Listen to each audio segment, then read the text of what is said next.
السلام عليكم ورحمة الله وبركاته. الحمد لله رب العالمين، والصلاة والسلام على أشرف المرسلين وعلى آله وأصحابه وأزواجه وذرياته وأهل بيته أجمعين. أما بعد فقد قال الله تعالى في القرآن العظيم وفي الفرقان المجيد: أعوذ بالله من الشيطان الرجيم بفضل بسم الله الرحمن الرحيم.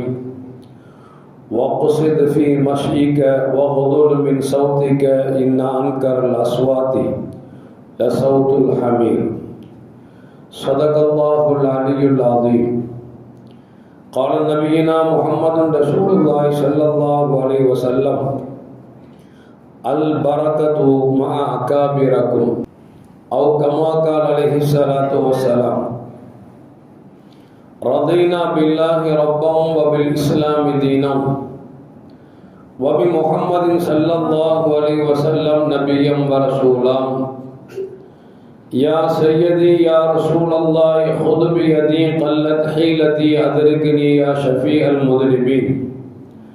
اللهم صل وسلم على رسولك سيدنا ونبينا مولانا محمد وعلى آل سيدنا محمد وبارك وسلم عليه. எல்லாம் புகழும் புகழ்ச்சியும் உருவமற்ற ஏக இறைவனாம் அல்லாஹ் ஒருவனுக்கு உரித்தாக்கி அகிலத்தின் அருள்கொடையாக உதவித்த நமது உயிரிலும் மேலான கண்மணி முஹம்மது ரசூலுல்லாஹி ஸல்லல்லாஹு அலைஹி வஸல்லம் அவர்கள் மீது ஸலவாத்தும் சலாமும் கூறியவனாக என் உரையை துவங்குகிறேன். எல்லாம் வல்ல அல்லாஹு ஜல்ல ஜலாலுஹு எதை சொல்லவும் கேட்கும் வாய்ப்பளித்தானோ அதன்படி நடந்து நல்ல மூமின்களாக வாழ்ந்து இந்த உலகத்தை விட்டு பிரிகிற பொழுது லா இலாஹ இல்லல்லாஹ் முஹம்மது ரசூலுல்லாஹ் என்ற கலிமாவை மொழிந்து ஜன்னத்துல் ஃபிர்தௌஸை கண்ணால் கண்டு அகமகிழ்ந்து சிரித்தவண்ணமா மரணிக்கக்கூடிய நல்பாக்கியம் பெற்ற மக்களில் அல்லாஹ் நம்மை ஆக்கியாழ்வானாக. மரணித்தும் மரணிக்காத இறைநேசரின் கூட்டத்தில் அல்லாஹ் நம்மை ஆக்கியாழ்வானாக. நாளை மறுமையில கண்மணி முஹம்மது ரசூலுல்லாஹி ஸல்லல்லாஹு அலைஹி வஸல்லம் அவர்களின் திருக்கரங்களால் ஹவுதுல் கௌசர் என்கிற தடாகத்தில் நீர் பருகி அன்னாரின் ஷஃபாத்தை பெற்று அன்னாரின் கரம் பிடித்து ஜன்னத்துல் ஃபிர்தௌஸ் என்ற உயர்ந்த சொர்க்கத்தில் அவர்களோடு அல்லாஹ் நம்மை சங்கமிக்க செய்வானாக. எல்லாவற்றுக்கும் மேலாக இறை அன்பை பெற்று இறைவனை பார்த்து பரவசமடையக்கூடிய அவருடைய லிகாவையும் ரிதாவையும் பெற்ற மக்களில் அல்லாஹ் நம்மை ஆக்கியார்வானாக. அருமையான மூமின்களை, வயது முதிர்ந்தவர்களை மதிக்க தெரியாத ஒரு உலகத்தில் அமர்ந்து கொண்டிருக்கிறோம். ஒரு காலத்தில் பெரியவர்களை பார்த்தால் தாத்தா, அப்பா, ஐயா என்கிற சொல்லிருக்க இப்பொழுது பெருசு, கிழடு என்று சொல்லக்கூடிய அளவிற்கு இன்றைக்கு வாலிபரிடத்தில் அதிகமான புழக்குகள் ஏற்பட்டு கொண்டிருக்கிறதை நாம் நிதர்சனமாக பார்த்து கொண்டிருக்கிறோம். எனவே பெரியவர்கள் தான் சொல்லுவார்கள். மரியாதை என்று நீங்கள் அகராதில் நீங்கள் எடுத்து பார்த்தீர்கள் என்று சொன்னால் அந்த மரியாதை என்கிறதுக்கு அகராதியில் பதித்திருக்கக்கூடிய வார்த்தையே நீண்ட காலம் வாழ்ந்தவர்கள் என்கிற அர்த்தத்தை கொடுக்கிறது. நீண்ட காலம் வாழ்ந்தார்கள் என்று சொன்னால் அவர்களுக்கு மரியாதை கொடுப்பது அவசியம் என்றும் காட்டுகிறது. அனுபவசாலிகள், நம்மை விட மூத்தவர்கள் என்று பார்க்கிற பொழுது நாம் கடக்கிற பாதையை விட நமக்கு முன்னால் அவர்கள் கடந்து விட்டார் என்பதால் அவர்களிடத்தில் நாம் அனுபவத்தை பெற்றுக்கொள்ள வேண்டுமே தவிர அவர்கள் மதிக்கப்பட வேண்டுமே தவிர அவர்கள் வயதாகிவிட்டது என்பதற்காக உதாசீனப்படுத்துவதோ, கேவலப்படுத்துவதோ, அசிங்கப்படுத்துவதோ, மரியாதை குறைவான வார்த்தைகளை பேசுவதோ மார்க்கம் அனுமதிப்பதில்லை என்பதைத்தான் இஸ்லாம் தெளிவாக சொல்லி காட்டுகிறது. அருமையான மோமின்களே, அறிஞர் ஐன்ஸ்டீன் என்று சொல்லக்கூடிய மிகப்பெரிய அறிஞர், அவனிடத்துல போய் ஒரு ஆள் கேட்டார், வயசு எத்தனை அப்படின்னு கேட்டார். அவர் சொன்னார், எனக்கு 360 வயசு அப்படின்னார். இப்போ கேட்டவர் கேட்டார், பார்த்தா அவளை தெரியலையே, 60 வயசு மாதிரி தானே இருக்குது, நீங்கள் 360 வயசுன்னு சொல்கிறீங்களே அப்படின்னு சொல்லி ஐன்ஸ்டீன் கேட்ட பொழுது ஐன்ஸ்டீன் சொன்னாராம், எனக்கு வயசு 60 தான், அனுபவம் இருக்குது. 360 வருஷம் வாழ்ந்தால் என்ன அனுபவம் இருக்கிறதோ அந்த அனுபவம் இருக்கிறது என்று சொல்லி சொன்னார் என்று சொல்லி வரலாற்றில் பதிவு செய்யப்படுகிறது. எதற்கு சொல்வர் என்று சொன்னால், நம்மை பெற்றெடுத்த தந்தையாக இருந்தாலும் தாயாக இருந்தாலும் உடன் பிறந்த சகோதர சகோதரிகளாக இருந்தாலும் அல்லது அக்கம் பக்கத்தில் இருக்கக்கூடிய பெரியவர்களாக இருந்தாலும் நம் வயதை கடந்து விட்டார் என்று சொன்னால் அவர்களை மதிப்பது என்பது அவசியத்திலும் அவசியம் என்பதை மார்க்கம் தெளிவாக சொல்லி காட்டுகிறது. அல்லாஹ் சொல்வான், வக்ஸித் ஃபீ மஷீக வகுதுல் மின் சௌதிக இன்ன அன்கரல் அஸ்வாத் லசௌத்துல் ஹமீர். உங்கள் நடையை நீங்கள் நடுத்தரமாக ஆக்கிக் கொள்ளுங்கள், உங்கள் சத்தத்தை தாழ்த்தி கொள்ளுங்கள்.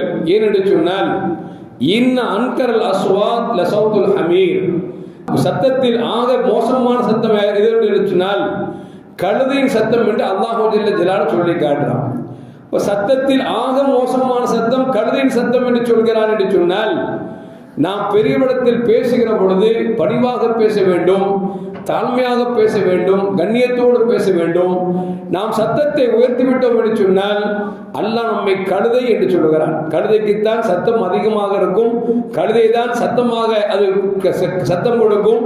எனவே நீங்கள் உங்கள் சத்தத்தை உயர்த்துவதால் நீங்கள் கழுதையாகி விட வேண்டாம் என்று சொல்லி அல்லாஹ் ஜல்ல ஜலாலுஹு வசனத்தை நமக்கு சொல்லி காட்டுகிறான். அது மட்டுமல்ல, அருமையான மூமின்களே, முதியவர்கள் பெரியவர்கள் இருக்கிறார்களே, அவர்களை கொண்டு தான் அல்லாஹ் நமக்கு பரக்கத் தந்திருக்கான். நாம நினைச்சிட்டு இருக்கோம் வீட்டில் வாப்பா அம்மா வயசான கிழவி பெரியவங்க இருக்கிறாங்க அப்படின்னு நினைச்சுக்கிட்டு நம்ம தான் சோறு போறோம்னு நினைச்சிட்டு இருக்கோம். ரசூலுல்லாஹ் சொல்றாங்க, அல் பரக்கத்து மா அக்காபிரக்கும், உங்கள் முன்னோர்களை கொண்டு தான் அதில் பரக்கத்து இருக்கிறது என்று நபிகள் நாயகம் ஸல்லல்லாஹு சொல்றாங்க. இப்போ நம்ம வீட்டில் பெரியவங்க இருக்கிறாங்க அப்படின்னா, நம்ம மகளால பெரியவங்க இருக்கிறாங்க அப்படின்னா, அது அவர்களை கொண்டுதான் அல்லாஹ் நமக்கு பரக்கத்தை செய்கிறான் என்று விளங்க வேண்டும் என்பதை கண்மணி முஹம்மது ரசூலுல்லாஹி ஸல்லல்லாஹு அலைஹி வஸல்லம் சொல்லுகிறார்கள். இன்னொரு ஹதீஸில் பெருமானார் ஸல்லல்லாஹு அலைஹி வஸல்லம் சொன்னதாக இப்னு மஸ்ஊத் ரலியல்லாஹு தஆலா சொல்லுகிறார்கள், லா யஸாலுன் நாஸி பிகைரின் மா ஆஹதுல் இல்ம அன் அகாபிரிஹிம். மூத்தவரிடத்தில் அனுபவ கல்வி எடுக்கும் காலமெல்லாம் இந்த சமூகம் நடுவிலே இருந்து கொண்டிருக்கும் என்று கண்மணி முஹம்மது ரசூலுல்லாஹி ஸல்லல்லாஹு அலைஹி வஸல்லம் சொல்றார். அப்போ நமக்கு முன்னால் வாழ்ந்தவர்கள் மூத்தவரிடத்தில் நாம் அனுபவ கல்வியை கேட்டு நடப்பது என்பது அது நம்மை நடுவில் ஆக்கும் என்பதை பெருமானார் ஸல்லல்லாஹு அலைஹி வஸல்லம் நமக்கு சொல்லுகிறார் என்பதையும் நாம் மறந்துவிடக்கூடாது. இன்னும் சொல்ல போனால், நபிகள் நாயகம் ஸல்லல்லாஹு அலைஹி வஸல்லம் ஒரு சஹாபி கேட்டாங்க, ஐயுன் நாஸி கைரும், மனிதர்களில் ஆகச் சிறந்தவர்கள் யார் என்று கேட்ட பொழுது கண்மணி முஹம்மது ரசூலுல்லாஹி ஸல்லல்லாஹு அலைஹி வஸல்லம் சொன்னார்கள், மன் தால உம்ருஹு, யார் நீளமான ஆயுள் கொடுக்கப்பட்டார்களோ, வ ஹஸன அமலஹு, அவருடைய வணக்கத்தை அழகுபடுத்தி கொண்டார்களோ, அவர்கள் தான் மனிதர்களில் ஆகச் சிறந்தவர்கள் என்று சொல்லி நபிகள் நாயகம் ஸல்லல்லாஹு அலைஹி வஸல்லம் சொல்றாங்க. இப்போ நீண்ட ஆயுள் கொடுக்கப்பட்டிருக்கிறது, அந்த நீண்ட ஆயுள் தன்னுடைய வாழ்க்கையை வணக்கமாக ஆக்கிக் கொள்கிறார், யாரிடத்தில் பேசினாலும் கனிவாக பேசுகிறார். அப்படிப்பட்ட நல்லவர்கள் தான் ஆகச் சிறந்தவர் என்று நபிகள் நாயகம் ஸல்லல்லாஹு அலைஹி வஸல்லம் சொன்னாங்க. அவர் ரசூலுல்லாஹ் சஹாபி கேட்கிறாங்க, ஐயுன்னாசி ஷர்ருன், மனிதர்கள் ஆக கெட்டவர்கள் யார் என்று கேட்கிற பொழுது நபிகள் நாயகம் ஸல்லல்லாஹு அலைஹி வஸல்லம் சொன்னாங்க, மன் தால உம்ருஹு வஸா அமலுஹு, யாருக்கு நீண்ட ஆயுள் கொடுக்கப்பட்டு தீய குணத்திலேயே வாழ்கிறானோ, தீய செயல்பாடுகளிலேயே புரண்டு கொண்டிருக்கிறானோ, அவன்தான் ஆக மட்டமானவன், மோசமானவன் என்பதை நபிகள் நாயகம் ஸல்லல்லாஹு அலைஹி வஸல்லம் சொல்லி தருகிறார்கள். அப்படி என்று சொன்னால், நீண்ட ஆயுள் கொடுக்கப்பட்டவர்கள் நல்லவர்களோடு அவர் இருந்தார் என்று சொன்னால் அவர்களை போன்று உயர்ந்த சிறந்தவர்கள் யாரும் இருக்க முடியாது என்பதை நபிகள் நாயகம் ஸல்லல்லாஹு அலைஹி வஸல்லம் சொல்லி காட்டுகிறார்கள். அப்படிப்பட்ட நமக்கு மூத்தவர்களை, முன்னோர்களை, பெரியவர்களை மதிப்பது என்பது அது மிகச் சாலச்சிறந்தது என்பதை நபிகள் நாயகம் ஸல்லல்லாஹு அலைஹி வஸல்லம் நமக்கு சொல்லித் தருகிறார்கள். அனஸ் ரலியல்லாஹு தஆலா அன்ஹு நபிகள் நாயகம் ஸல்லல்லாஹு அலைஹி வஸல்லம் சொன்னதாக சொல்கிறார்கள், மன் அக்ரம ஷாபுன் ஷேகன், ரசூலுல்லாஹ் சொல்றாங்க, எந்த ஒரு வாலிபர் தனக்கு வயதுக்கு மேல் உள்ள பெரியவர்களை மதிக்கிறார்களோ அப்பொழுது அல்லாஹ் ஜல்ல ஜலாலுஹு இந்த வாலிபர் பெரிய ஆளான பிறகு இவரை மதிப்பதற்கு அல்லாஹ் மனிதர்களை ஏற்படுத்துவான். அப்படி என்றால் நாம் வாலிபர்கள் பெரியவர்களை மதிக்கவில்லை என்று சொன்னால், பெருசே கிழடே என்று நாம் பேசினோம் என்று சொன்னால் நமக்கும் ஒரு காலம் வயோதிகம் வரும். அப்படி வருகிற பொழுது நம்மை பார்த்து பெருசே கிழடே என்பது மட்டுமல்ல, இதைவிட கொச்சையான வார்த்தைகள் இருந்தாலும் அதையும் சொல்வதற்கு தயங்க மாட்டார்கள். சொல்லுவார்களா, எந்த விதையை விதைக்கிறோமோ அதுதான் நமக்கு என்ன செய்யும், பயிராக தரும். நாம் பெரியவர்களை மதித்தோம் என்று சொன்னால் அது நாம் பெரியவர்களாக ஆகிற பொழுது அல்லாஹ் நம்மை மதிப்பதற்கு ஒரு கூட்டத்தை வைத்திருப்பான். நாம் பெரியவர்களை மதிக்கவில்லை என்கிற பொழுது அல்லாஹ் நம்மை கேவலப்படுத்துவதற்கு கூட்டத்தை வைத்திருப்பான் என்பதை நபிகள் நாயகம் ஸல்லல்லாஹு அலைஹி வஸல்லம் நமக்கு சொல்லித் தருகிறார்கள். அது மட்டுமல்ல, அருமையான முஃமின்களே, நபிகள் நாயகம் ஸல்லல்லாஹு சொல்றாங்க, இதா அதாக்கும் கரீமுன் கௌமின் ஃபஅக்ரிமூஹு, உங்கள் சமூகத்தில் கண்ணியத்திற்குரியவர்கள் வந்தார் என்று சொன்னால், பெரியவர்கள் வந்தார் என்று சொன்னால் அவர்களை கண்ணியப்படுத்துங்கள் என்று கண்மணி முஹம்மது ரசூலுல்லாஹி ஸல்லல்லாஹு அலைஹி வஸல்லம் சொல்லித் தருகிறார் என்பதையும் நாம் விளங்கிக் கொள்ள வேண்டும். அப்படி என்று சொன்னால் மூத்தவர்களை, பெரியவர்களை, படித்தவர்களை, அறிஞர்களை, ஆலிம்களை மதிப்பது அவசியத்திலும் அவசியம் என்பதை நபிகள் நாயகம் ஸல்லல்லாஹு அலைஹி வஸல்லம் சொல்லித் தருகிறார்கள். இன்னொரு ஹதீஸ்ல மாலிக் இப்னு ஹுவைரிஸ் ரலியல்லாஹு அன்ஹு அறிவிக்கிறார்கள், நபிகள் நாயகம் ஸல்லல்லாஹு சொன்னாங்க, இதா ஹதரத்தி ஸலாத்து ஃபல்யுஅத்தின் அஹதுக்கும், தொழுகை நேரம் வந்துவிட்டால் உங்களில் யாராவது ஒரு பாங்கு சொல்லட்டும், ஃபல்யுஅம்மக்கும் அக்பரக்கும், உங்களில் யார் பெரியவர்களாக இருக்கிறார்களோ அவர்கள் இமாமாக நின்று தொழுக வைக்கட்டும் என்று நபிகள் நாயகம் ஸல்லல்லாஹு அலைஹி வஸல்லம் சொல்லித் தருகிறார்கள். பொதுவாக இமாம் அப்படிங்கிறது தலைவர் அப்படிங்கிற அர்த்தத்தை கொண்டிருக்கிறது. அந்த இமாம் என்கிற அந்த அந்தஸ்திற்கு தகுதியானவர்கள் யார் என்று சொன்னால், உதாரணத்துக்கு வைத்துக் கொள்ளுங்களேன், இங்க இருக்கக்கூடிய பெரியவர்களும் சிறியவர்களும் கல்வி எல்லோரும் ஒரு நிலையில் படித்திருக்கிறார்கள் என்று சொன்னால் அதில் யார் வயதில் அதிகமாக இருக்கிறார்களோ அவர்களைத்தான் தொழுகைக்கு முற்படுத்த வேண்டும் என்று சொன்னால், இறைவனை வணங்க வேண்டிய இடத்திலும் கூட அதிலே பெரியவர்களை முற்படுத்துங்கள் என்று பெருமானார் ஸல்லல்லாஹு அலைஹி வஸல்லம் சொல்வதன் மூலமாக தெரிகிறது, பெரியவர்களுக்கு கண்ணியம் கொடுப்பது அவசியத்திலும் அவசியம். அப்படி கொடுக்கிற பொழுதுதான் இந்த சமூகம் கண்ணியத்தோடு பார்க்கப்படும் என்பதையும் பெருமானார் ஸல்லல்லாஹு அலைஹி வஸல்லம் சொல்லித் தருகிறார்கள். இன்னும் சொல்ல போனால் பெருமானார் ஸல்லல்லாஹு சொல்றாங்க, ஃபஇன் கானு ஃபில் ஹிஜ்ரத்தி, ஒரு கூட்டம் வருகிறது, அவள் ஹிஜ்ரத்துக்காக ஒரு நாடு விட்டு இன்னொரு நாடுக்கு அவர்கள் இடம்பெயர்கிறார்கள் என்று சொன்னால் அந்த நேரத்திலும் கூட நீங்கள் பெரியவர்களாக இருந்தால் அவர்களை நீங்கள் தொழுகைக்கு முற்படுத்துங்கள் என்று நபிகள் நாயகம் ஸல்லல்லாஹு அலைஹி வஸல்லம் சொல்கிறார் என்று சொன்னால் பெரியவர்களின் கண்ணியம் எந்த அளவுக்கு பாதுகாக்கப்பட வேண்டும் என்பதை நபிகள் நாயகம் ஸல்லல்லாஹு அலைஹி வஸல்லம் அவர்கள் நமக்கு சொல்லித் தருகிறார்கள். அதே நேரத்தில் நாம் தொழுக வைக்கிற பொழுதும் கூட நாம் நீண்ட சூறாக்களை அதிகமாக ஓதி பின்னால் இருக்கக்கூடிய சிறுவர்களுக்கோ அல்லது பெரியவர்களுக்கோ சிரமத்தை ஏற்படுத்தி விடக்கூடாது என்பதற்காக பெருமானார் ஸல்லல்லாஹு சொல்றாங்க, தொழுகையாக இருந்தாலும் கூட உங்கள் பின்னால் இருக்கக்கூடிய பெரியவருடைய பலகீனத்தை மனதில் கருதி நீங்கள் உங்கள் தொழுகையை நீங்கள் சுருக்கிக் கொள்ளுங்கள் என்று பெருமானார் ஸல்லல்லாஹு அலைஹி வஸல்லம் சொல்லித் தருகிறார்கள். ரசூலுல்லாஹ் சொல்றாங்க, இதா அம்மா அஹதுக்கும் உன்னாஸ் ஃபல்யுஹஃபிஃப், நீங்கள் இமாமாக நீங்கள் தொழுகை வைத்தீர்கள் என்று சொன்னால் நீங்கள் சுருக்கமாக தொழுகுங்கள், தொழுகையை லேசாக்கிக் கொள்ளுங்கள். ஃபஇன்ன ஃபீஹிம் அஸ்ஸகீர் வல் கபீர், ஏனென்று சொன்னால் உங்களுக்கு பின்னால் குழந்தைகளும் நிற்பார்கள், வயதான பெரியவர்கள் நிற்பார்கள், இன்னும் சொல்ல போனால் பலகீனமானவர்கள் இருப்பார்கள், நோயாளியாக இருப்பார்கள், அவர்களுக்கு சிரமம் ஏற்பட்டு விடக்கூடாது என்பதற்காக இறைவனை வணங்கக்கூடிய வணக்கத்தில் கூட உங்கள் வணக்கத்தை சுருக்கிக் கொள்ளுங்கள் என்று சொல்கிறார் என்று சொன்னால் பெரியவர்களுக்கு இடையூறு கொடுத்துவிடக் கூடாது என்கிற விஷயத்தில் மார்க்கம் எந்த அளவுக்கு தெளிவாக இருக்கிறது என்பதை கொஞ்சம் யோசித்து பார்க்க வேண்டும். இன்னும் சொல்ல போனால் ஒரு கட்டத்தில் முஆத் ரலியல்லாஹு தஆலா அன்ஹு தொழுக வைக்கிறார்கள். பொதுவாகவே சஹாபாக்கள் பெரும்பான்மையானவர்கள் குர்ஆனை மனனம் செய்தவர்கள் தான். அந்த முஆத் ரலியல்லாஹு தஆலா அவர்கள் தொழுக வைக்கிற பொழுது தொழுகையில் பெரிய சூறாவை ஓதி தொழுக வைக்கிறார்கள். நபிகள் நாயகம் ஸல்லல்லாஹு அலைஹி வஸல்லம் தொழுது முடித்த பிறகு அந்த முஆதை கூப்பிட்டு சொன்னார்கள், ஃபஇன்னஹு யுஸல்லி வராக்கல் கபீர், உனக்கு பின்னால பெரியவர்கள் வயதானவர்கள் நிற்கிறாங்கப்பா, பலகீனமானவர்கள் நிற்கிறார்கள், வேறு ஏதாவது தேவையுள்ளவர்களா இருப்பார்கள். உங்களுக்கு வேணா பலகீனம் இல்லாம இருக்கலாம், உங்களுக்கு வேணா வேற அடுத்து வேலை இல்லாம இருக்கலாம். ஆனால் இப்படிப்பட்டவர்கள் பின்னால் தொழுவதால் இப்படி நீளமாக தொழுக வைக்க வேண்டாம் என்று நபிகள் நாயகம் ஸல்லல்லாஹு கண்டிக்கிற பொழுது பெருமான சொல்றாங்க, பின்னால் பெரியவர்கள் நிற்கிறாங்க அப்படிங்கிறாங்க. பெரியவர்களை கண்ணியப்படுத்த வேண்டும், அதே நேரத்தில் அவர்கள் பலகீனத்தை அறிந்து நாம் தொலை வைக்க வேண்டும் என்று பெருமானார் ஸல்லல்லாஹு சொல்கிறார்கள் என்று சொன்னால், பெரியவர்களை எப்படி கண்ணியப்படுத்த வேண்டும் என்பதை பெருமானார் ஸல்லல்லாஹு நமக்கு சொல்லித் தருகிறார்கள். இன்னும் சொல்ல போனா பெரியவர்களுக்கு மார்க்கம் என்ன சொல்கிறது என்று சொன்னால், உங்களால் நின்று தொழுக முடிந்தால் தொழுகுங்கள், முடியாவிட்டால் அமர்ந்து தொழுகுங்கள், அதுவும் முடியாவிட்டால் படுத்து தொழுகுங்கள் என்று பெருமானார் ஸல்லல்லாஹு அலைஹி வஸல்லம் மார்க்கத்தை சொல்லித் தருகிறார் என்று சொன்னால், முதியவர்களுக்கு பலகீனத்தை கருதி அந்த வணக்கத்தை கூட மாற்றி அமைக்கிறார் என்று சொன்னால் பெரியவர்கள் தான் என்பதை நாம் மறந்துவிடக் கூடாது.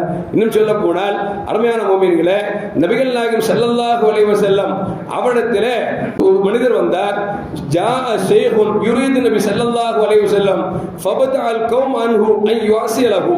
ரசூலுல்லாஹ் உட்கார்ந்துட்டு இருக்காங்க, ஒரு பெரியவர் வருகிறார் என்று தெரிந்திருந்தும் கூட இருப்பவர்கள் கொஞ்சம் இடம் விட்டு கொடுக்காமல் அப்படியே அமர்ந்திருக்கிறார்கள், பார்த்துட்டே இருக்கிறார். இப்போ நம்ம பஸ்ல எல்லாம் போனோம்னா, ட்ரெயின்ல போனா பார்ப்போம்ல, வயசான பேர் கிடுகிடுன்னு வருவார். ஆனா பாத்தீங்கன்னா நம்ம பிள்ளைங்க எல்லாம் அப்படியே உட்கார்ந்துட்டு இருப்பான். அல்லாஹ் விரும்பல, இதுல முஸ்லிம்கள் பெரும்பாலும் விதிவிலக்காக இருக்கிறார்கள். ஆனா என்ன அப்படின்னா, இப்ப செல்போன் வந்துச்சு பாத்தீங்களா, அந்த ட்ரெயின்ல ஏறி உட்கார்ந்தாலும் சரி, பஸ்ல உட்கார்ந்தாலும் சரி, அப்படி ஆன் பண்ணாருன்னா எங்க போய் இறங்கணுமோ அது வரைக்கும் தலை தூக்குறது இல்லை. எந்த அளவுக்குன்னா, இவரு பக்கத்துல ஒரு தலை கீழே வந்து நடக்கும், அப்போ இவருக்கு தெரியல. எப்போ தெரியும்னா, ரத்தம் வந்து காலில் பட்டாதான் என்னடா செத்து போயிட்டானா, எவ்வளவு வெட்டிட்டான அப்படிங்கிற அளவுக்கு இன்னைக்கு செல்போன் மனிதனை கெடுத்து கொண்டு இருக்கிறது.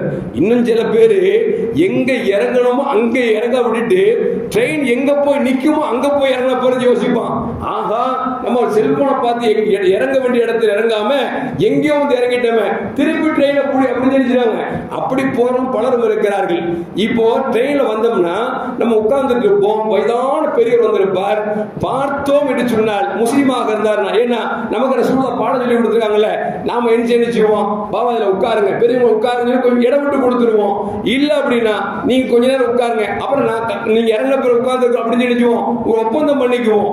ஆனா ரசூலுல்லாஹ் சொல்றாங்க, இப்படி வந்த பொழுது சஹாபாக்கள் யாரும் கொஞ்சம் கூட இடம் கொடுக்காமல் அப்படியே இருக்கிற பொழுது நபிகள் நாயகம் ஸல்லல்லாஹு சொன்னாங்க, லைஸ மின்னா மன் லம் யர்ஹம் ஸகீரனா வ யாரிஃப் ஹக்க கபீரனா. யார் கொடுக்க வேண்டிய மரியாதை பெரியவர்களுக்கு கொடுக்கவில்லையோ அவர் நம்மை சார்ந்தவர்களே என்று பெருமானார் ஸல்லல்லாஹு அலைஹி வஸல்லம் சொல்கிறார்கள் என்று சொன்னால், அருமையான முஃமின்களே, பெரியவர்கள் வந்தாலும் கூட நாம் எவ்வளவு பெரிய அந்தஸ்து இருந்தாலும், எவ்வளவு பெரிய செல்வந்தனாக இருந்தாலும், மரியாதைக்குரியவனாக இருந்தாலும், கட்சியில் பெரியாளாக இருந்தாலும், பெரியவர்கள் வருகிற பொழுது அவர் வயதுக்கு தகுந்த மரியாதை நாம் கொடுக்க வேண்டும் என்பதை நபிகள் நாயகம் ஸல்லல்லாஹு அலைஹி வஸல்லம் சொல்லித் தருகிறார்கள். இன்னும் சொல்ல போனா ஸல்லல்லாஹு பாருங்க, அரானி அத சவ்வகு பி சிவாக்கி. நான் தூங்கிட்டு இருந்தேன், தூக்கத்துல ஒரு கனவு, ரசூலுல்லாஹ் பார்க்கறாங்க, தூக்கத்துல ஒரு கனவு. என்ன அப்படின்னா, நான் வந்து பல் விளக்கி கொண்டிருந்தேன் தூக்கத்துல, ஃபஜானி ரஜுலானி, என்னோட கனவுல ரெண்டு பேர் வந்தார்கள். அஹதுஹுமா அக்பர் மினல் ஆகர் ஃபநாவல்து சிவாக்க அஸ்கர மின்ஹுமா. நான் பல் விளக்கி தூக்கத்துல கனவுல பல் விளக்கிட்டு இருக்கிறேன், அந்த கனவுல ரெண்டு பேர் வர்றாங்க. அப்படி வந்தவர்கள் ஒருவர் பெரியவராக இருக்கிறார், மற்றொரு சிறுவராக இருக்கிறார். இப்ப நான் என்ன செய்யறேன் அப்படின்னா, கையில் இருக்கக்கூடிய குச்சியை எடுத்து சிறுவனிடத்தில் நான் கொடுத்த பொழுது எனக்கு ஒரு அசரீரம் கேட்டது. என்ன காரியத்தை செய்துட்டீர்கள் யார சொல்லலாம், நீங்கள் சிறுவருக்கு கொடுக்காமல் பெரியவருக்கு கொடுங்கள், மரியாதை கொடுங்கள் என்று நபிகள் நாயகம் ஸல்லல்லாஹு அலைஹி வஸல்லம் இப்படி ஒரு கனவை கண்டேன் என்று பெருமானார் ஸல்லல்லாஹு அலைஹி சொல்றாங்க. அப்படின்னா கனவுல கூட நாம் பெரியவர்களை மதிக்க வேண்டும் என்பதைத்தான் பெருமானார் ஸல்லல்லாஹு அலைஹி நமக்கு சொல்லித் தருகிறார்கள். இன்னும் சொல்ல போனா ரசூலுல்லாஹி ஸல்லல்லாஹு அலைஹி வஸல்லம் ஒரு மூணு சஹாபி வர்றாங்க. அப்துர் ரஹ்மான் இப்னு சஹல் என்கிற ஒரு சஹாபி, முஹைஸா பின் மசூத் என்கிற ஒரு சஹாபி, ஹுவைசியா பின் மசூத் என்கிற ஒரு சஹாபி, மூன்று பேர் வருகிறார்கள். இதுல அப்துர் ரஹ்மான் பின் சஹல் என்று சொல்லக்கூடிய இந்த சஹாபி தான் வந்தவர்களில் ஆக சிறு வயது உள்ளவர்கள். மற்றவங்கள இவங்களோட மூத்த வயசு உள்ளவங்க. வந்தவுடனே அந்த இளைஞர்ல வந்தவுடனே ரசூலுல்லாஹ்ட்ட வேகமா வந்து பேச வர்றாங்க. அவங்க வர்றதுக்கு முன்னால நபி சொன்னாங்க, உங்க கூட பெரியவங்க வந்திருக்காங்களா இல்லையா, அவங்க பேசின பிறகு நீங்க பேசுங்கள் என்று சொன்னார்கள். அப்துல் ரஹ்மான் சாஹிப் சொல்றாங்க, அதற்கு பிறகு ரசூலுல்லாஹ்ட்ட பேசவே இல்லை, என்னோடு வந்தவர்கள் பேசினார்கள் தவிர நான் பேசவில்லை என்று சொல்லி அப்துல் ரஹ்மான் சஹலதி அவர்கள் சொல்லுகிறார்கள் என்று சொன்னால், இன்னைக்கு நிலைமை எப்படிங்க இருக்கு?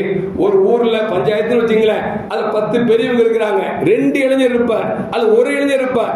10 பேர் சத்தம் கொடுக்க முன்னால இந்த இளைஞர் சொல்வார், உங்களுக்கு எல்லாம் என்ன தெரியும், நீங்க எல்லாம் அந்த காலத்து ஆட்கள், நானா கம்ப்யூட்டர் படிச்சிருக்கேன், நான் அப்படி படிச்சிருக்கேன், இப்படி படிச்சுவாரு. இவர் கருத்தை சொல்வதற்காக எல்லோருக்கும் முன்னால் துணிச்சலாக எந்திப்பது மட்டுமல்ல, சப்தத்தை உயர்த்தி பேசுவார். ஏன்னா நம்ம சப்தத்தை உயர்த்திட்டோம்னா அவங்க எல்லாம் அடங்கிடுவாங்க அப்படின்னு நினைச்சிட்டு இருக்காங்க. இது ஒழுக்கமா அப்படின்னா ஒழுக்கம் இல்லை என்பதை மார்க்கம் சொல்லி தருகிறது. சொல்லல, பெரியவரத்தில் பேசுகிற பொழுது சப்தத்தை தாழ்த்தி பேச வேண்டும். அப்படி பேசவில்லை என்று சொன்னால் அல்லாஹ் சொல்றான், கழுதையின் குரல் தான் ஆக மோசமான குரல். அப்படி என்றால் நீயும் சத்தம் விட்டு பேசினால் கழுதைக்கு சமம் என்பதை அல்லாஹ் ஜல்ல ஜலாலுஹு சொல்லுகிறான் என்று சொன்னால், மூத்தவர்களுக்கு முன்னால் முடிந்த வரைக்கும் தங்களுடைய பேச்சுகளை பணித்துக் கொள்ள வேண்டும் என்பதை நபிகள் நாயகம் ஸல்லல்லாஹு அலைஹி வஸல்லம் சொல்லி தராங்க. இன்னும் சொல்ல போனா ரபீ என்று சொல்லக்கூடிய ஒரு மிகப்பெரிய இறைநேசர் சொல்றாங்க, என்னுடைய உஸ்தாத் வந்து ஷாஃபி ரஹ்மத்துல்லாஹி அலைஹி அவர்களை பார்த்தேன் என்று சொன்னால் நான் தண்ணீர் அருந்துவதற்கு கூட எனக்கு துணிச்சல் வர. அவங்க போன பிறகு நினைச்சுவேன் தண்ணி குடிப்பேன். ஏன்னா அவங்களுக்கு முன்னால் தண்ணீர் கொடுப்பது ஒழுக்கக்கேடாக நான் கருதுகிறேன் என்று சொல்லி ரபீ ரஹ்மத்துல்லாஹி அலைஹி நமக்கு சொல்லி தருகிறார்கள். இன்னும் சொல்ல போனா இமாம் ஷாஃபி ரஹ்மத்துல்லாஹி சொல்றாங்க, என்னுடைய உஸ்தாத் மாலிக் ரஹ்மத்துல்லாஹி அலைஹி அவங்க படுத்திருந்தாங்கன்னா நான் கிதாபை புரட்டுகிற பொழுது நான் பேப்பரை சப்தமில்லாமல் மெதுவாக புரட்டுவேன். ஏன்னு சொன்னால் என்னுடைய ஆசிரியர் இருக்கிறார், அந்த சப்தம் அவரை இடைஞ்சலாக்கி விடக்கூடாது என்று சொல்லி நான் படிக்கிற பொழுது பேப்பரை புரட்டுகின்ற பொழுது கூட நான் மெதுவாக புரட்டுவேன் என்று சொல்லி இமாம் ஷாஃபி ரஹ்மத்துல்லாஹி அலைஹி சொல்கிறார்கள் என்று சொன்னால், அருமையான மக்களே கொஞ்சம் யோசித்து பார்க்க வேண்டும். முன்னவர்கள் தான். ஏன்னு சொன்னால் தனக்கு மேல் உள்ளவர்களை, வயதுக்கு மேல் உள்ளவர்களை மதித்தார்கள். எனவே இன்றைக்கும் ஷாஃபி ரஹ்மத்துல்லாஹி அவர்களை பற்றி நாம் பேசுகிறோம் என்று சொன்னால் என்ன காரணம்? அவர்கள் வாழ்க்கை அந்த அளவுக்கு சிறந்தது என்பதை நாம் மறந்துவிடக் கூடாது. அதே நேரத்தில் அபி ஜாஃபர் அவங்க சொல்றாங்க, மர்ரல் அமீரு யௌமன், ஒரு நாள் எங்கள் நாட்டை ஆளும் அரசன் போகிறார். போகின்ற பொழுது மக்கள் எல்லாம் வீதி நின்று ஆரவாரம் செய்து கொண்டிருக்கிறார்கள். அப்படி செய்து கொண்டிருக்கிற பொழுது அதிலே ஒரு வயதான ஒரு பெரியவர் என்ன செய்கிறார் என்று சொன்னால், அங்கு மரியாதை குறைவாக நடத்தப்படுகிறார், தள்ளப்படுகிறார். அப்பொழுது இன்னொரு பெரியவர் பார்த்து சொன்னாங்களா, என்னப்பா அந்த பெரியவர் இப்படி மரியாதை குறைவாக நடத்துகிறீர்கள், யார் அடித்தாரோ அவர் கை நாசமாகிவிடும் என்று சொன்ன பொழுது உண்மையில் அப்படி ஒடிந்து நாசமானது என்பதை நமக்கு ஹசன் அபி ஜாஃபர் அவர்கள் நமக்கு சொல்லித் தருகிறார்கள்.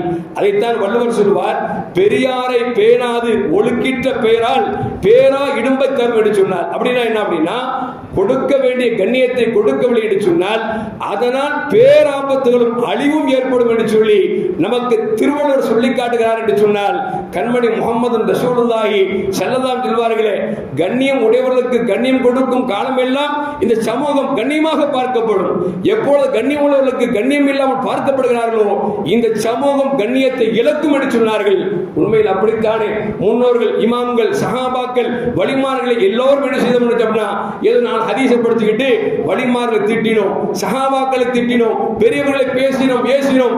கடைசி இன்னைக்கு என்ன ஆகி போச்சு அப்படின்னா, முன்னைக்கு இந்தியாவில் 30 கோடி முஸ்லிம்கள் இருந்தும் கூட இன்னைக்கு நம் வாழ்க்கையை கையில் பிடித்துக் கொண்டு உட்கார்ந்து இருக்கிறோம் என்று சொன்னால் அல்லாஹ் தான் காப்பாற்று. ஏன்னா நாம் முன்னோர்களை மதிக்காவிட்டால் நாம் வாழுகிற காலத்தில் மற்றவர்களை மதிக்காதவருக்கு அல்லாஹ் ஆக்கி விடுவான் என்பதை நாம் மறந்துவிடக் கூடாது. அதே நேரத்தில் அருமையான மோமின்களை முன்னோர்களை மதிக்கும் சில பெரியவங்க இருப்பாங்க, அவங்க பார்த்தீங்கன்னா எப்ப பார்த்தாலும் ஊர்ல இடைஞ்சல் பண்ணிட்டே இருப்பாங்க. இருக்கிறவங்க 2 பேருக்கும் சண்டையை மூட்டுறது, அடுத்தவங்க அசிங்கமா பேசுறது, குழப்பத்தை பண்றது. இப்ப இவங்க மாதிரி விஷயத்துல எப்படி அப்படிங்கறத அபூதர்தா ரலியல்லாஹு சொல்றாங்க, இன்னா லனக்ஸிரு ஃபீ வுஜூஹி அக்வாமி, சிலர் இருக்காங்க மக்கள் தலைவர்கள், அவங்கள பார்த்தா நாங்க சிரிச்சு பேச வேண்டிய சூழ்நிலை. வ இன்ன குலூபனா லதல்அனஹும், எங்க உள்ளுக்குள்ள புழுக்கங்கள் அதிகமா இருக்கு, அவங்க மேல சபித்துக் கொண்டிருப்போம். இன்னைக்கும் பாக்குறோம்ல, சில பேரை பார்த்து சிரிச்சு பேசுவோம். ஏன்னா அவன் பேச வச்சுங்களேன், நம்ம பின்னால ஏதாவது பண்ணிடுவாங்க பண்ணிடுவானோ, அதை இப்படி செஞ்சிருவானோ, அப்படி பண்ணிடுவானோ, அப்படி பயந்துக்கிட்டு உள்ளுக்குள்ள நினைச்சுவான் சைத்தான் கிடக்கிறான் அப்படிங்கிற மாதிரி உள்ளுக்குள்ள திட்டம். பார்த்தீங்களா? இந்த மாதிரி மனிதர்களை விட்டு நீங்கள் பாதுகாப்பு தேடுங்கள் என்று நபிகள் நாயகம் ஸல்லல்லாஹு அலைஹி சொன்னாங்க. இன்னொரு ஹதீஸ்ல உர்வா இப்னு ஸுபைர் ரலியல்லாஹு அன்ஹு அறிவிக்கிறார்கள். இந்த ஹதீஸை ஆயிஷா ரலியல்லாஹு அன்ஹா சொல்றாங்க, ரசூலுல்லாஹி ஸல்லல்லாஹு அலைஹி வஸல்லம் அவங்க என் வீட்டில் இருக்கும் பொழுது ஒரு மனிதர் வந்தார். யா ரசூலல்லாஹ் உள்ளே வரட்டுமா என்று கேட்டார். பெருமானார் ஸல்லல்லாஹு அலைஹி வஸல்லம் அனுமதி கொடுப்பதற்கு முன்னாடி சொன்னாங்க, வர்ற மனுஷருக்கான ஆக மோசமானவன், குடும்பத்திலே ரொம்ப கெட்ட பையுள்ள அப்படின்னு சொல்லிட்டு உள்ள வா அப்படின்னாங்க. உள்ள வர அனுமதி கொடுத்த பொழுது வந்தா பெருமானார் ஸல்லல்லாஹு அலைஹி இன்முகத்தோடு பேசினார்கள். பேசிட்டு அனுப்பிட்டாங்க. அனுப்பின பிறகு ஆயிஷா கேட்கிறாங்க, யார சொல்லலாம் வந்தவரும் மோசமானவன் சொன்னீங்களே, அப்ப அனுமதி கொடுத்து நீங்கள் பேசுகிற பொழுது சிரித்து பேசுகிறீர்கள் என்று கேட்கிற பொழுது ரசூலுல்லாஹ் சொன்னாங்க, யாரா இருந்தாலும் பேசணும், அதே நேரத்தில் பேசுகிற பொழுது யார் இவரை கண்டு ஒதுங்குகிறார்களோ, யாரை கண்டு இந்த மனுஷன் பேசினா நமக்கு ஆபத்தை ஏற்படுத்திடுவான், இந்த ஆட்டை பேசினா நம்மளை கேவலப்படுத்திடுவான், இந்த ஆட்டை பேசினா மோசமானவன் அப்படின்னு தெரியுதுங்களா, இந்த மனிதன் தான் அல்லாஹ்விடத்தில் ஆக கேவலமானவன் என்று நபிகள் நாயகம் ஸல்லல்லாஹு அலைஹி சொல்கிறார்கள் என்று சொன்னால், அருமையான மக்களே, பெரியவர்களை மதிக்க வேண்டும் என்று சொன்ன பெருமானார் ஸல்லல்லாஹு அலைஹி பெரியவர்கள் பெரியவர்களாக நடந்து கொள்ள வேண்டும். மகள் ஒரு குடும்பத்திற்குள் ஒரு பிரச்சனையா, ஒரு மகல்லாவுக்குள் ஒரு பிரச்சனையா, ஒரு நாட்டில் ஒரு பிரச்சனையா, பெரியவர்களாக இருந்தால் முடிந்த வரைக்கும் அது சீர் செய்ய வேண்டும் தவிர அதை சீர் கெடுக்க கூடாது என்பதையும் நபிகள் நாயகம் ஸல்லல்லாஹு அலைஹி வஸல்லம் தெரிகிறார்கள். அருமையான மக்களே, இப்படி பார்க்கிற பொழுது பெரியவர்களை மதிக்க வேண்டும் என்பதற்கு நான் ஒரே ஒரு நிகழ்வை சொல்லிவிட்டு நான் முடித்துக் கொள்கிறேன். சரி, அலியும் கர்ரமல்லாஹு வஜ்ஹா ஒரு நாள் நடந்து வந்து கொண்டிருக்கிறார். இவர்கள் பார்த்தா ஒரு யூதர், ஒரு பெரியவர் நடந்து கொண்டிருக்கிறார். அலிரது மனசுக்குள்ள என்ன வருது அப்படின்னா, நம்மளை விட ஒரு யூதர் முந்தி செல்வதா என்று சொல்லி நடையை வேகப்படுத்துகிறார்கள். அப்படி வேகமா நடந்து வரும் பொழுது அந்த யூதர் பெரியவர் மேல லேச உரசிட்டு அவருக்கு கண்டுக்காம இருக்கிறாங்க. அலி ரலியல்லாஹு அன்ஹு பெருமானார் பார்க்கறாங்க. ஸல்லல்லாஹு கேட்கிறாங்க, அலியே உங்கள் நடை ஏதோ வேகமா வந்த மாதிரி தெரியுது அப்படின்னு கேட்ட உடனே ரசூலுல்லாஹ் சொன்னாங்க, ஆமாம் யா ரசூலல்லாஹ், ஒரு யூத பெரியவர் எனக்கு முன்னால் நடந்தார். நான் ஒரு மூமினா இருக்கிறேன், அல்லாஹ் ரசூல் ஈமான் கொண்டிருக்கிறேன். அல்லாஹ் ரசூல் ஈமான் கொண்ட எனக்கு முன்னால் இறைவனை மறுக்கிற ஒரு யூதன் போவதா என்று சொல்லி வேகமாக வந்தேன். வருகிற பொழுது அந்த பெரியவர் மீது என்னுடைய உடம்பு உராய்ந்து விட்டது என்று சொல்லும் பொழுது ரசூலுல்லாஹ் சொன்னாங்க, என்ன காரியத்தை செய்தீர்கள்? அவருக்கு இந்த நினைப்புடன் நீங்க தாண்டி வந்தீங்கன்னா எவ்வளவு வருத்தப்பட்டிருப்பாங்க. அதனால் யூதராக இருந்தாலும் சரி, எந்த மதத்தை சார்ந்தவராக இருந்தாலும் சரி, நம்மை விட உயர்ந்தவராக இருந்தால், பெரியவராக இருந்தால், வயதில் மூத்தவராக இருந்தால் அவர்களுக்கு கொடுக்க வேண்டிய கண்ணியத்தை கொடுக்க வேண்டும் என்பதை நபிகள் நாயகம் ஸல்லல்லாஹு அலைஹி சொல்லி தருகிறார்கள். எல்லாம் வல்ல அல்லாஹ் ஜல்ல ஜலாலுஹு பெரியவர்களாக இருந்தால் அந்த கண்ணியத்தோடு வாழக்கூடிய நன்மக்களாக அல்லாஹ் நம்மை ஆக்கி அருள்வானாக. இளைஞர்களாக இருந்தால் பெரியவர்களை மதிக்க வேண்டிய விதத்தில் மார்க்கம் எப்படி சொல்லிக் கொடுத்ததோ அப்படி மதித்து நடக்கக்கூடிய நன்மக்களாக அல்லாஹ் நம் அனைவரையும் ஆக்கி அருள்வானாக. அஸ்ஸலாமு அலைக்கும் வரஹ்மத்துல்லாஹி வபரகாத்துஹு.